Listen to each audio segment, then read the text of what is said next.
Hello, gamer. The online gaming community is becoming increasingly more toxic. And today, young gamers lack strong role models that teach them important life skills. It is up to you to ensure that your kid doesn't grow up to be some toxic gamer on the internet. But that's okay, because today I'm going to give you 10 core values that you need to teach your son. And disclaimer, I am no expert. I'm just a guy on the internet trying to help another guy on the internet. At number 1, the very first core value that I want to talk about is sportsmanship. And I wish more gamers today valued sportsmanship in online competitive games. I just did a video the other week talking about good luck and have fun. And it was a video where I ran into these two young gamers that they had never heard of anyone saying this at the beginning of the match. And it's really a shame that young gamers don't do this anymore. This used to be something that, if you are an older gamer, you know that at the beginning of every game there was always a good luck, have fun when we were growing up. And there was also GG's at the end of each match. And GG back then, people meant it. People get so salty now, and when you say GG to them, they assume you are throwing salt in the wound, because unfortunately, some gamers use it facetiously, with irony, trying to be funny, and they're just being rude.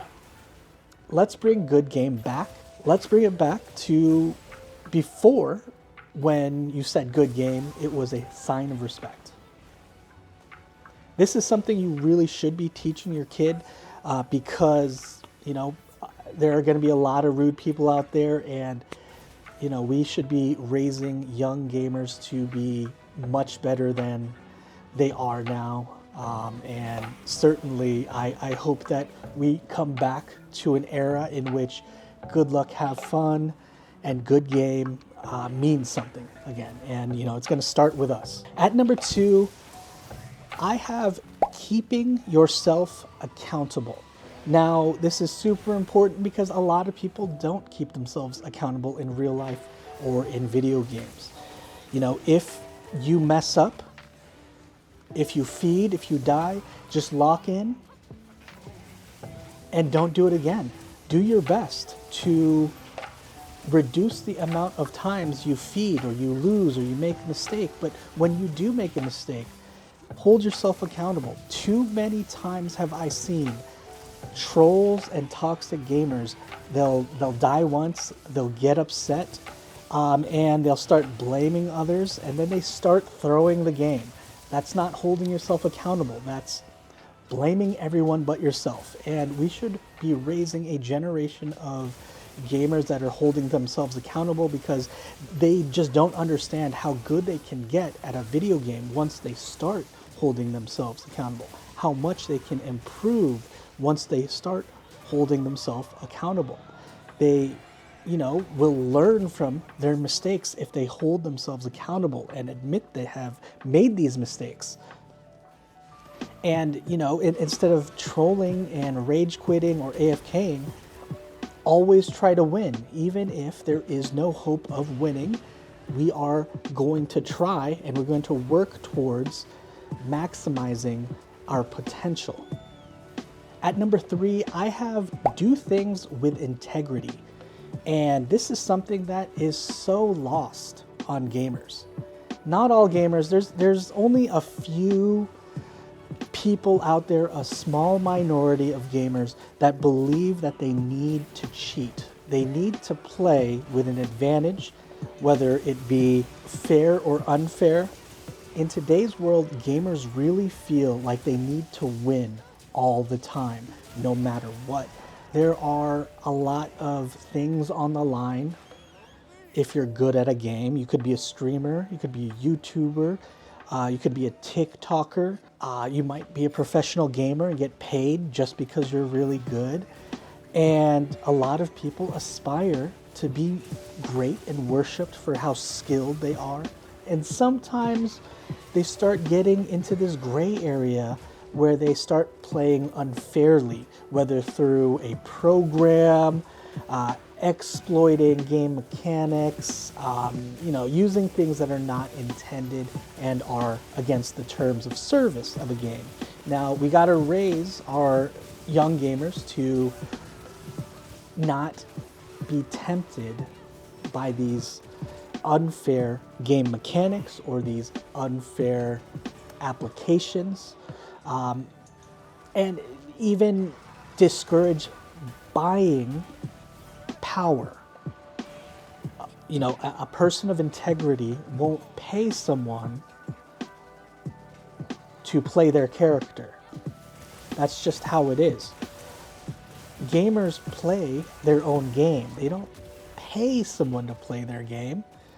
So have some integrity for just yourself and the game that you are playing. At number 4, I got to talk about microtransactions and financial responsibility.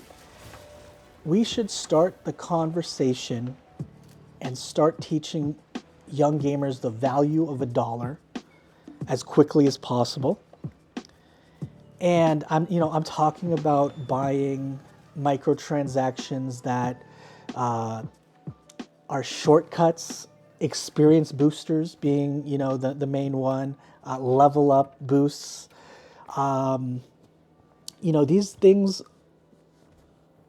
you pay to play the game less, but it's a game, you should be playing it, right? That's kind of weird. And then there's cosmetic items, and I do think that cosmetic items are okay. I do think that we need to teach gamers that they should be very selective and careful with, the cosmetics that they buy. You shouldn't be giving your kid gift cards for cosmetic items so that they can buy every single thing they want. We should be teaching them that, normal people don't buy all the skins. They don't buy all the weapon charms. Buying a cosmetic item should be something that's kind of like a reward. Maybe they achieved something in real life. Maybe they got good grades. Maybe they finished their chores for the week and you want to reward them. Yeah, go ahead. Get them a cheap cosmetic item if you'd like, but don't buy all of them. We don't want to teach our kids retail therapy. And if you don't know what retail therapy is, the basic idea is you spend money so that you get that dopamine hit and you feel good because you bought something. We also don't want to teach kids that there's value in looking cosmetically better than the other player. That doesn't make you a better player. You just spent money to look and appear like you're the better player. We need to start teaching kids that cosmetic items are just kind of like this extra thing that's not all that important. At number 5, I have do things with purpose. And I think it's important that you teach your young gamers the value in setting goals and working towards them. I also think that you should be teaching them to do things because they love it, not necessarily do things because others love it, right? Maybe they shouldn't play a game just because it's popular. If they don't like the game, they can always play something else. At number 6, I do have treat women with respect. Now, guys, fellas, as a former young gamer, I 100% understand and know the effect gamer girls have on young gamer men. I get it. But treat them with a little bit of respect. Treat them like any other normal person. And dads, guess what? Learning to treat women with respect starts with you. So treat their mother with respect, treat their grandmother, their sister, their baby mama, whatever it is. Just treat them with respect so that they will learn and understand that real men treat real women with respect. All right, number 7 is open doors for people. And I do mean this literally and figuratively. Obviously, in real life, teach your son to hold the door open for people in public. It's, just an important gesture that gentlemen have, and people in public tend to very much so appreciate it because it doesn't happen very often these days.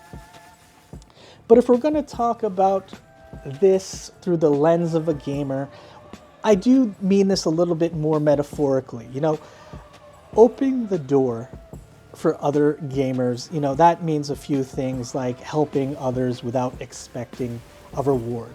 In a game like World of Warcraft, you see someone out in the wild and they're about to die because they pulled too much. Save his life, help him out.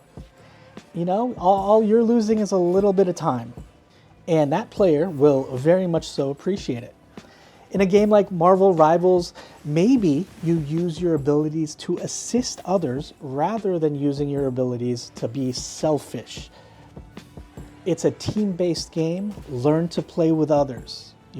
Sometimes you're the carry, sometimes you're getting all the kills, and everyone needs to support you. But then there are definitely going to be games where you're getting carried and you need to learn to support someone else. And finally, in a game like Street Fighter, maybe play some games with someone less skilled than yourself and teach them how to beat you. I have this buddy, Sean, who is very good at Street Fighter.